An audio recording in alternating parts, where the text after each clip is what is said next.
ಪುಟ್ಟ ಹುಡುಗ ಹಸುಗಳನ್ನು ಸೇರಿಸಿಕೊಂಡು ನದಿ ತೀರಕ್ಕೆ ಮೇಯಿಸ್ಲಿಕ್ಕೆ ಹೋದ. ಅಲ್ಲಿ ಮೇಯೋದಕ್ಕೆ ಬಿಟ್ಟು ಮರದ ಕೆಳಗೆ ಕೂತ್ಕೊಂಡು ತನಗಿಷ್ಟವಾದ ಕೊಳಲನ್ನು ತೆಗೆದು ಊತ್ತಾ ಕೂತ್ಕೊಂಡ. ಅವ್ನು ನೋಡ್ತಿರುವಾಗ ನೋಡಿದ ನದಿಯಲ್ಲಿ ಒಬ್ಬ ಬ್ರಾಹ್ಮಣ ಸ್ನಾನ ಮಾಡ್ತಾ ಇದ್ದ. ಅವನ್ನೇ ನೋಡ್ತಾ ಇದ್ದ. ಆ ಮನುಷ್ಯ ಬ್ರಾಹ್ಮಣ ಸ್ನಾನ ಮಾಡಿ ಒಂದು ಸಂಧ್ಯಾ ವಂದನೆ ಮಾಡ್ತಾ ದಂಡೆ ಮೇಲೆ ಕೂತ್ಕೊಂಡ. ಹುಡುಗ ಹತ್ರ ಹೋದ. ಏನ್ ಮಾಡ್ತಿದ್ದೀರಿ ಅಂತ ಕೇಳಿದ. ಆಗ ಬ್ರಾಹ್ಮಣ ಹೇಳ್ದ, ನೋಡಪ್ಪ ಗಾಯತ್ರಿ ಮಂತ್ರ ಹೇಳ್ತಾ ಇದ್ದೀನಿ ಅಂತ.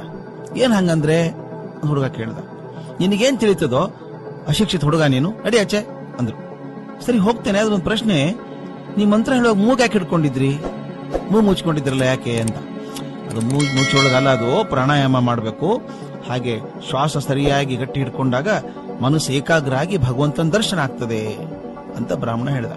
ಹುಡುಗ ಹೌದಾ, ಮೂಗ್ ಹಿಡ್ಕೊಂಡ್ರೆ ದೇವರ ದರ್ಶನ ಆಗ್ತದಾ ಅಂದ. ಸ್ವಲ್ಪ ಹೊತ್ತು ಏನ್ ಮಾಡಿದ ಗೊತ್ತಾ ಹುಡುಗ? ಬ್ರಾಹ್ಮಣ ಹೋದ ಸಂಧ್ಯಾವಂದನೆ ಮುಗಿಸ್ಕೊಂಡು. ಇವನು ಗಟ್ಟಿಯಾಗಿ ಮೂಗ್ ಹಿಡ್ಕೊಂಡ್ಬಿಟ್ಟ. ಉಸಿರಾಡಿಸ್ಬೇಕು ಅಂತ ಗೊತ್ತಿಲ್ಲ, ಮೂಗ್ ಮುಚ್ಕೊಂಡ್ಬಿಟ್ಟಿದ ನಾನು ಬಗೆಯಾಗಿ.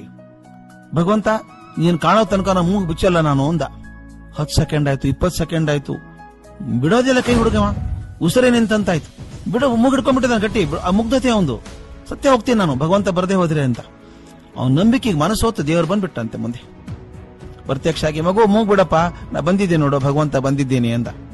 ಹುಡುಗ ಭಗವಂತನ ಆಶ್ಚರ್ಯಪಟ್ಟ. ನೀನೇ ಭಗವಂತ ಅಂತ ಹೆಂಗ್ ನಂಬೋದು ಅಂತ ಕೇಳ್ದ. ನಾನು ಸತ್ಯ ಹೇಳ್ತೇನಪ್ಪ, ನೀನೇ ಬೇಕಾದ್ರೆ ಪರೀಕ್ಷೆ ಮಾಡು ಅಂತ.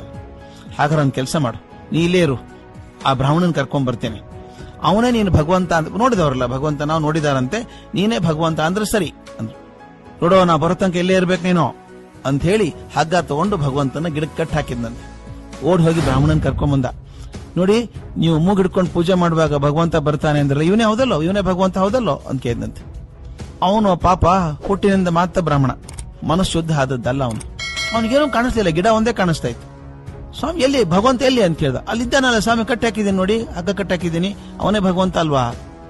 ಇವನಿಗೆ ಕಾಣಿಸೋದೇ ಇಲ್ಲ, ಮರ ಒಂದೇ ಕಾಣಿಸೋದು. ಇಲ್ಲಲ್ಲೋ ಯಾರು ಇಲ್ಲ ಅಲ್ಲಿ ಅಂತ. ಅದೇಂಗ್ ಸ್ವಾಮಿ, ನೋಡಿ ಕೈ ಮಾಡ್ತಾ ನೋಡಿ, ಮತ್ತೆ ಕೈ ಹಿಡ್ಕೊತಿ ನೋಡಿ, ಕೈ ಹಿಡ್ಕೊಂಡಂತ ಒಂದು ನೋಡಿ, ಕೃಷ್ಣ ಎಲ್ಲಿದ್ದಾನೆ ನೋಡಿ ಅನ್ನಂತ.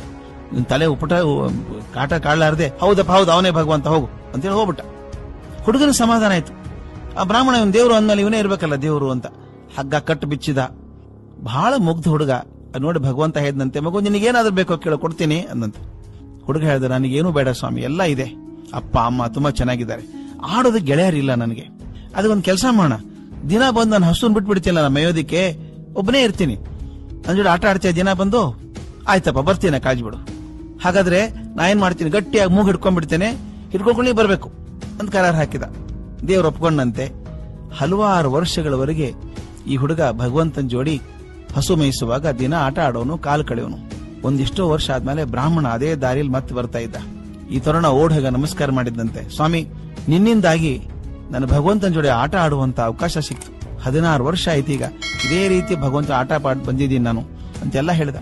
ಆಗ ಬ್ರಾಹ್ಮಣ ಇದ್ದಂತೆ, ಮಹಾನುಭಾವ ನಿನಗ್ ದರ್ಶನ ಆಯ್ತಲ್ಲೋ, ನನಗಾಗ್ಲಿಲ್ಲ, ಒಂದ್ಸಲ ದರ್ಶನ ಮಾಡ್ಸಪ್ಪ ಭಗವಂತಂದು ಅಂದಂತ. ಹುಗ್ಗ ಗಟ್ಟಿ ಮೂಗಿ ಹಿಡ್ಕೊಂಡ, ಬರ್ಲಿಲ್ಲ ಭಗವಂತ. ಗಟ್ಟಿ ಹಿಡ್ಕೊಂಡ, ಭಗವಂತ ನೀ ಬರ್ ಸತ್ತೋಗ್ತೀನಿ ನಾನು ಅಂದ. ಭಗವಂತ ಬಂದ. ತರುಣ ಹೇಳ್ದ, ಪಾಪ ಬ್ರಾಹ್ಮಣರು, ಅವರಿಂದಾಗ ನನಗೆ ನಿನ್ ದರ್ಶನ ಆಯ್ತು, ನೀನ್ ದರ್ಶನ ಕೊಡು ಅವರಿಗೆ. ಬ್ರಾಹ್ಮಣ ಕೇಳ್ತಿದ್ದಾನೆ, ದರ್ಶನ ಕೊಡು ಅಂತ. ಆಗ ಭಗವಂತ ಹೇಳಿದಂತೆ, ನೋಡಪ್ಪ ಅವನು ಹೇಳು, ನಾನು ಸಿಗೋದು ಮಂತ್ರಕ್ಕಲ್ಲ, ಪೂಜೆಗಳ ಆಡಂಬರಕ್ಕೂ ಅಲ್ಲ, ನಾನು ಸಿಗೋದು ಯಾವ ಮನಸ್ಸಿನಲ್ಲಿ ಪ್ರೀತಿ ಇದೆಯೋ ಮುಗ್ಧತೆ ಇದೆಯೋ ಅವರಿಗೆ ಮಾತ್ರ ಸಿಗೋದು.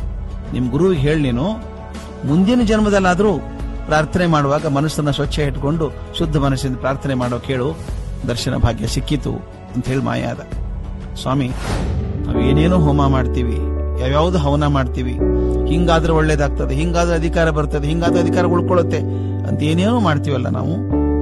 ಹೋಮ ಹವನ ಪೂಜೆ ಸಮಾರಾಧನೆ ಉತ್ಸವ ಇದೆಲ್ಲದ್ರದ್ದು ಮೂಲ ಭಕ್ತಿ, ಸಂಪೂರ್ಣ ಶ್ರದ್ಧೆ, ಆರ್ತತೆ.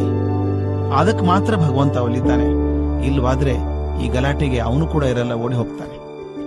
ದೇವ ಮಂದಿರ ಭಜನೆ ಪೂಜೆ ಪ್ರಸಾದಗಳು ಜೀವನದ ಅಲಂಕಾರ ಮನಸ್ಸಿನುದ್ಧಾರ. ಭಾವವಂ ಕ್ಷುಲ್ಲ ಜಗದಿಂ ಬಿಡಿಸಿ ಮೇಲ್ವೈವವು ಆವುದಾದರ ಒಳಿತು ಮಂಕುತಿಮ್ಮ ಅಂತ ಹೇಳಿಲ್ವೇ?